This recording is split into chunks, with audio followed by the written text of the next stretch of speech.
La teoría del conocimiento de Immanuel Kant es una de las contribuciones más influyentes de la filosofía moderna. Su obra principal, Crítica de la razón pura, aborda las preguntas fundamentales sobre cómo los seres humanos adquieren conocimiento, cuáles son los límites de la razón humana y qué puede considerarse legítimamente conocimiento. Kant, influido tanto por el racionalismo de Descartes y Leibniz como por el empirismo de Locke y Hume, propone una tercera vía que intenta superar las limitaciones de ambas corrientes, el idealismo trascendental. El punto de partida de Kant es la distinción entre los tipos de juicios y conocimientos que manejamos. Por un lado, están los juicios analíticos a priori, aquellos en los que el predicado está contenido en el sujeto. Por ejemplo, todos los solteros son no casados. Este tipo de juicios son verdaderos independientemente de la experiencia, ya que no aportan nueva información, sino que se basan en definiciones y en la lógica. Por otro lado, están los juicios sintéticos a posteriori, aquellos que dependen de la experiencia. Por ejemplo, el sol salió esta mañana. Estos juicios proporcionan un nuevo conocimiento, pero siempre basados en la observación del mundo. El problema clave para Kant es cómo puede haber juicios que sean sintéticos a priori, es decir, juicios que amplían nuestro conocimiento, pero que no dependen directamente de la experiencia.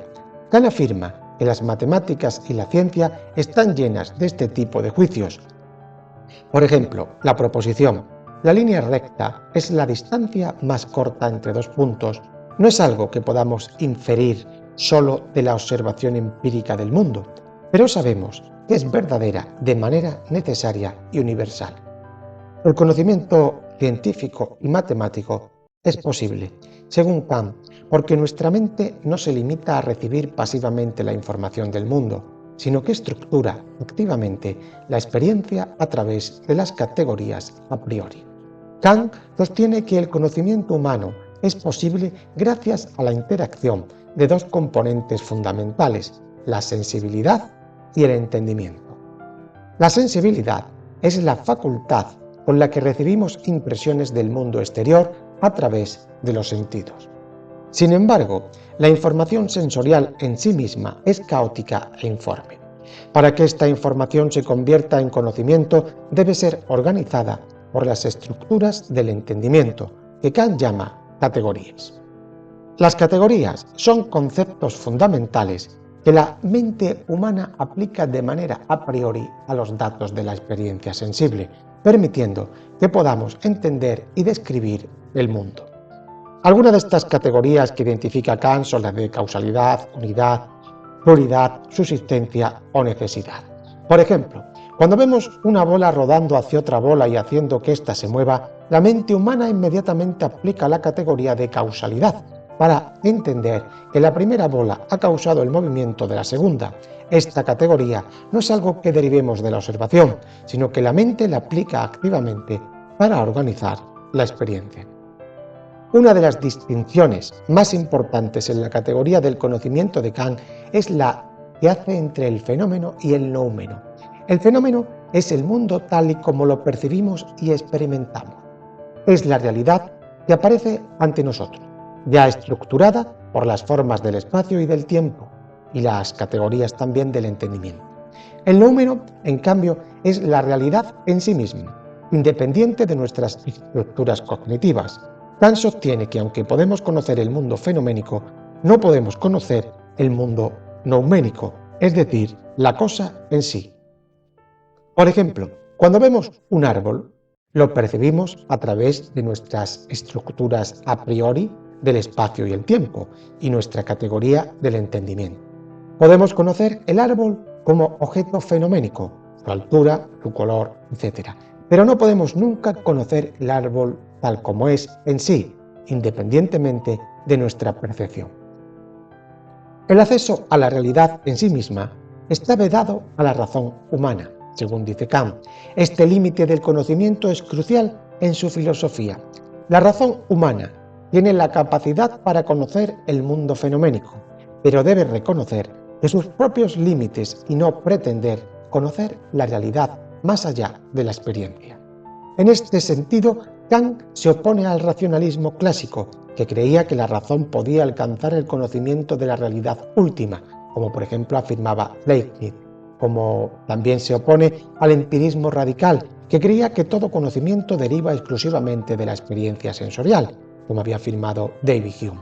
Para Kant, la razón es capaz de conocimiento, pero este está limitado al ámbito de la experiencia. Esto tiene importantes consecuencias epistemológicas y éticas, ya que implica que algunas preguntas filosóficas, como la existencia de Dios o la inmortalidad del alma, no pueden resolverse a través de conocimiento teórico. Kant insiste en que los juicios sintéticos a priori son posibles y que son la base de las ciencias. Por ejemplo, en la física de Newton, el principio de causalidad no es algo que derive de la experiencia directa, sino un principio a priori que la mente humana aplica para interpretar el movimiento y los cambios en el mundo. Esto es fundamental para entender cómo funciona la ciencia. Aunque las observaciones empíricas son importantes, están siempre organizadas y estructuradas por las categorías que aportamos desde nuestra propia razón. En matemática, un ejemplo de juicio sintético a priori sería la proposición 5 más 7 igual a 12. Este juicio es sintético porque el concepto de 12 no está contenido en los conceptos de 5 y 7 de manera obvia, pero al mismo tiempo es a priori porque no necesitamos experimentar con objetos para saber que es verdadero. Es algo que conocemos de manera universal y necesaria. Este tipo de conocimientos muestra que la mente humana tiene una estructura que precede y condiciona la experiencia, lo que permite a Kant reconciliar el empirismo con el racionalismo. La teoría del conocimiento de Kant no solo es importante por su análisis del proceso cognitivo, sino también por lo que nos dice acerca de los límites del conocimiento humano. Kant argumenta que aunque podemos conocer el mundo de los fenómenos, no podemos conocer el noúmeno. Esto implica que existen límites inherentes a la capacidad de la razón humana. Hay cuestiones como la naturaleza de Dios, el alma o el universo en su totalidad, que la razón no puede resolver desde un punto de vista teórico. Sin embargo, Kant no niega la importancia de estas cuestiones. En su crítica de la razón práctica, Kant argumenta que aunque la razón teórica no puede probar la existencia de Dios o la inmortalidad del alma, estas ideas son necesarias desde un punto de vista moral. La razón práctica que guía nuestra ética requiere la postulación de ciertos conceptos como la libertad, la inmortalidad del alma y la existencia de Dios para dar sentido a nuestras acciones morales. Arriba te dejo más vídeos para que sigas profundizando en el saber.